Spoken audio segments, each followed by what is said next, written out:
Ayan, magandang umaga. Ako po si Gerald Candorna at ngayong araw na to mayroon po tayong kakausapin o i-interviewin isang successful na negosyante or sa kanyang food catering at tatanungin natin kung paano siya naging successful. Walang iba po kundi si Sir Jerek Sebastian ng Ilacuente Catering.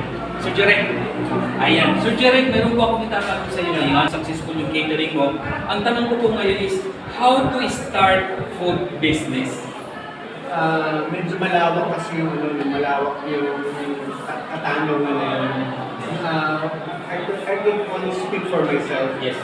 Is ako, sa sarili ko, I started small, very very small lang. Advice din naman kasi nung father ko yun, na huwag masyadong malaki kagad.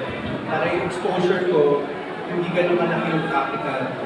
Tapos, I started karinderya, actually karinderya, maliit lang, maliit kami pwesto. Tapos, yung catering hindi naman sinasadya. Dahil may mga magpapaluto sa akin, bandang huli, gusto nyo na, may setup na, gano'n na. Pero again, start the business, kailangan alam na alam nyo yung papasukin nyo. Kailangan alam nyo yung gagawin nyo. Kung not necessarily passion nyo, better kung gano'n. Pero kailangan alamin nyo yung market, magkaroon kayo ng customer profiling, tapos meron ka enough na puhunan to sustain, kasi nga yung first year ng business operation, pinaka-crucial. Kailangan malampasan nyo yun. Kaya kung kulang yung puhunan nyo, medyo mahirapan kayo. Kaya start small, tapos from there, madali na naman yun. Tapos, importante na ako advice ko lang din, do not go into partnership. Unless asawa mo, or yung talagang kaibigan, kapatid mo. Pero ang kaibigan, other than that, don't go into partnership. Starting a business. Hindi mo kailangan yun kasi sabi nga ng mga Chinese, yung maliit lang na tubo, pinagsama-sama mo, okay na yun. Pero it does not apply with partnership. Kasi kung partner kayo, kailangan yung hatilan pa, tapos yung labor nyo, kaya hindi usually nag-fail siya.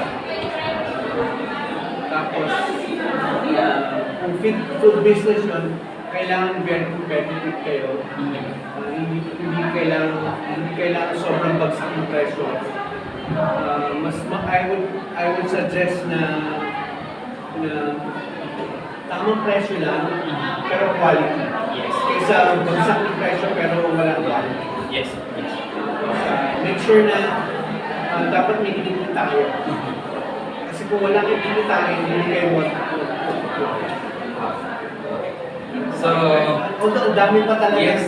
Ang dami pa talaga yung dapat pag-usapan ko. Pero ako, I started small. Yes. So, Jerek, nakita ko ngayon na ang pinaka-importante sa lahat, alam mo yung papasukin mo. Yeah. Pangalawa, dapat may kapital ka. Hindi lang yung kapital, dapat mayroon pang kumbaga basic na pag-sustain.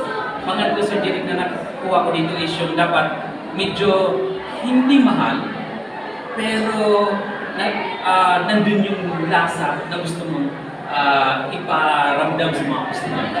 And Sir Jerek, maraming salamat. Ilacuente Catering, isa po sa mga successful dito po sa atin. Ilang kubaw na naman ito. So, maraming salamat sa pagbabaglag sa interview. At thank you din po sa mga nanonood.